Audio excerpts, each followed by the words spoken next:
नमस्कार. प्रणव वैदिक ॲस्ट्रॉलॉजी या चॅनलमध्ये तुमचं स्वागत आहे. आजचा विषय आहे महादशा. हा महादशा म्हणजे विषय नक्की काय आहे ॲस्ट्रॉलॉजीमध्ये सर्वात महत्त्वाचा आहे, की एखादा माणूस म्हणतो ना, बाबा माझी शनीची महादशा आहे किंवा राहूची म्हणून असं झालं, असं ज्योतिष म्हणलं. म्हणजे नक्की काय आहे, की टायमिंग ऑफ इव्हेंट्स, की एक म्हणतो ना आपलं टाईम टेबल असतं. आपण शाळेत जातो ते एक टाईम टेबल असतं त्या दिवसाचं.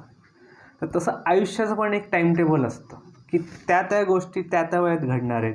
मग ते चांगले असू दे, वाईट असू दे, तेव्हा ते घडणार. त्याचं ते टायमिंग ऑफ इव्हेंट्स, महादशा, अंतर्दशा, मग सूक्ष्मदशा, अतिसूक्ष्मदशा. म्हणजे अतिसूक्ष्मदशा म्हणजे अगदी 2-4 दिवसात काय घडणार आहे. महादशा म्हणजे एक मोठा एका ग्रहाचा पिरियड असतो, की आता समज शनीची दशा आहे तर ती 19 वर्ष असते आयुष्यात. शुक्राची दशा 20 वर्ष असते. चंद्राची दशा 10 वर्ष असते. म्हणजे थोडक्यात काय, चंद्राची दशा 10 वर्ष आहे किंवा शनीची दशा 19 वर्ष आहे. म्हणजे तो प्लॅनेट त्या पिरियडसाठी ॲक्टिवेट होतो आणि ही बिकम्स द बॉस. तो फायनल डिसिजन मेकर असतो. बाकीचे ग्रह त्याला साथ देतील, पण तो मेन फायनल डिसिजन तो घेतो. तो तुमचा गाडीचा ड्रायव्हर बनतो, तो तुमच्या गाडीचा तो मालक बनतो, तो गाडी चालवतो. त्या दिशेने त्या बाकीच्या ग्रहांना पण जावं लागतं, फायनल डिसिजन मेकर. त्यामुळे शनीची दशा आली की आयुष्य बदलतं. पत्रिका कशी असू दे. शुक्राची दशा आली तर आयुष्य कसं असतं, त्याप्रमाणे ज्योतिषाला अभ्यास करावा लागतो. आपण शाळेत जाताना कसं असतं, एक टाईम टेबल असतं, की बाबा आज गणिताचा तास आहे, भूगोलाचा तास आहे, वगैरे वगैरे. तर नक्की कधी आहे पण टाईम टेबल बघितल्यावर कळतं की 9 वाजता गणिताचा आहे, 10 वाजता भूगोल आहे. मग नंतर 1 तास मजा करायची आहे, कारण का रिसेसचा टाईम आहे आणि पी टीचा पिरियड आहे. मग ड्रॉइंगचा क्लास आहे. म्हणजे आज शाळेत जास्ती मजा आहे, अभ्यास कमी आहे, असं टाईम टेबल पाहून कळतं. वर्षाला किती विषय आहेत, सगळे विषय आहेत. आयुष्यात काय काय घडणार आहे हे ज्योतिष सांगू शकतो सहजपणे, पण टायमिंग सांगणं ज्योतिषाला सर्वात अवघड असतं. की विवाह योग, हा योग कधी आहे, मी बिझनेस करू, तुझ्या असं एखाद्याला सांगितलं होतं तू बिझनेस करशील, पण ॲक्च्युली तो योग असतो 35 नंतर. 24 वर्षात तो बिझनेसमध्ये आपटत बसतो.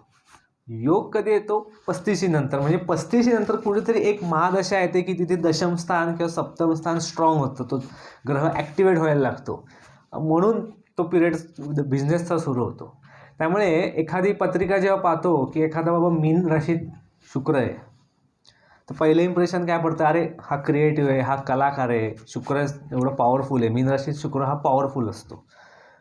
पण त्याची दशाच आली नाही तर तो एवढा पॉवरफुल होत नाही, एवढा तो मोठा कलाकार होत नाही. किंवा त्याची दशा येणार 70 नंतर.